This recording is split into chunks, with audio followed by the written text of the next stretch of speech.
The Life and Acts of St. Patrick by Jocelin. Chapter 191. The Number of the Years of His Life. On the 17th day of March, in the 120th and 3rd year of his age, departed he forth of this world, and thus the years of his life are reckoned. Ere he was carried into Hibernia by the pirates, he had attained his 16th year, oppressed beneath a most cruel servitude. 6 years did he feed swine, 4 years did he feed with the sweet food of the gospel those who before were swine, but who, casting away the filth of their idolatry, became his flock of unspotted lambs. 18 years did he study under Saint Germanus, the bishop of Auxerre. When he had reached his 50th and 3rd year, he was invested with the episcopal dignity, and returned unto Hibernia, therein to preach. In the space of 35 years converted he unto Christ all that country and many other islands, and during the 33 years which remained unto him, leading a life of contemplation, abided he chiefly in Saballum, or in the monastery which he had founded in Ardmachia. Nor did he willingly leave those holy places, unless some cause of inevitable urgency called him forth. Nevertheless, once in every year did he celebrate a council, that he might bring back unto the right rule those things which he knew to need reformation. Chapter 192. The Funeral Honors which men and angels paid unto the body of the saint. And as Saint Patrick expired, the surrounding circle of monks commended his spirit unto God, and enwrapped his body in the linen cloth which Saint Brigida had prepared. And the multitude of the people and of the clergy gathered together, and mourned with tears and with sighs the dissolution of Patrick, their patron, even as the desolation of their country, and paid in psalms and in hymns the rites which unto his funeral were due. But on the following night a light streaming choir of angels kept their heavenly watch, and waked around the body, and illumining the place and all therein with their radiance, delighting with their odor, charming with the modulation of their soft-flowing psalmody, poured they all around their spiritual sweetness. Then came the sleep of the Lord on all who had thither collected, and while the angelic rites were performed, held them in the slumber even until the morning. And when the morning came, the company of angels reascended into heaven, leaving behind them the sweet odor which excelled all perfumes, the which, when the sleepers awakened, they and all who came unto the place experienced even for 12 succeeding days. For during that time was the sanctified body preserved unsepultured, inasmuch as the controversies of the people with the clergy permitted it not to be buried in that holy place. Chapter 193. The light continueth for 12 days. And this was the reason of the controversy. A great and wondrous light appeared, such as never in any time preceding had been beheld.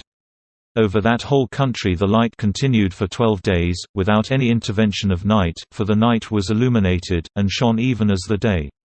Whereby was it plainly given to be understood that the darkness of night obscured not Patrick, the Son of Life, the inhabitor of eternal brightness, while the night was to him the illumination of his joys, while he ascended unto the light without spot, the day without night, the sun without eclipse. And this miracle seemeth like unto that ancient miracle which was wrought by Joshua in Gibeon, though much extended in its duration. For the sun, as is written, stood still over Gibeon, and the moon stood still over the valley of Ajalon, one day for the space of 2 days, gave by the divine virtue the victory unto a faithful people, and by the same power the continued shining of 12 days' light showed the merit of Patrick, triumphant over this world and the prince of this world. Chapter 194. The miraculous rising of the sea between the contending people. And at the sight of such a miracle, the people could not be restrained from their contention, for the fury of their wrath and the violence of their minds which governed them they imputed to their devotion toward the saint. And on the 12th day a deadly and perilous contention arose between the two people of Ulidia and Ardmachia about the sacred body. And while arrayed in armor they rose unto arms, they heard a voice from heaven, which seemed as the voice of Saint Patrick, staying their violence, and the sea, rising above its wonted bounds, reared itself as a wall, and separated the contending people, so that they could neither behold nor attack one the other, and thus corporeally separated, united them unto the concord of mutual peace. Then the people being restrained from their fury, the waters surceased from their fury also. Chapter 195. 2 Wains appear, the which are sent by a miracle. Then, the swelling waves of the sea being reduced and returned unto themselves, 2 oxen appear, seeming to draw toward Dunum a wain laden with a noble burden, the holy body, the which the people and clergy of Ultonia followed with exceeding devotion, with psalms, and hymns, and spiritual songs. And plainly it showed that vehicle which formerly bore the Ark of the Covenant from Acharon unto Geth. But by all these wonders the fury of the Ardmatians is not appeased, for still is their hand prepared unto battle, that the body of their prelate, their primate, their patron, might not be riven from them. Nevertheless, the divine providence took heed that occasion of contest should not any more be ministered, for another wain appearing, drawn by 2 oxen, went before the Ardmatians, even like the former wain which had borne the sacred body unto Dunum, and they stayed not to follow its track, believing that it carried the precious burden, until it came within the borders of Ardmatia, unto a certain river which is named Corcan. Then the visionary wain disappeared, and the people, frustrated of their hope, unsatisfied and sad, returned unto their dwellings. Chapter 196. The sepulture of St. Patrick in the city of Dunum.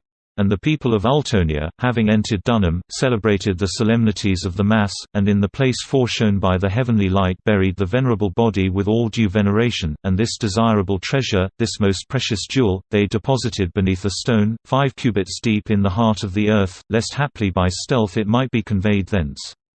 But by how many and how great miracles the bones of this most holy saint were graced therein, we find not recorded, either because the pen of the negligent preserved them not, or being written, they were destroyed by some of the many heathen princes who ruled in Hibernia. Now, Saint Patrick died in the 490th and 3rd year of Christ's incarnation, Felix being then pope, in the 1st year of the reign of Anastasius the emperor, Aurelius Ambrosius ruling in Britain, Fortunus in Hibernia, Jesus Christ reigning in all things and over all things. Now unto him be glory, and praise, and honor, and empire, through infinite ages, for ever and ever. Amen.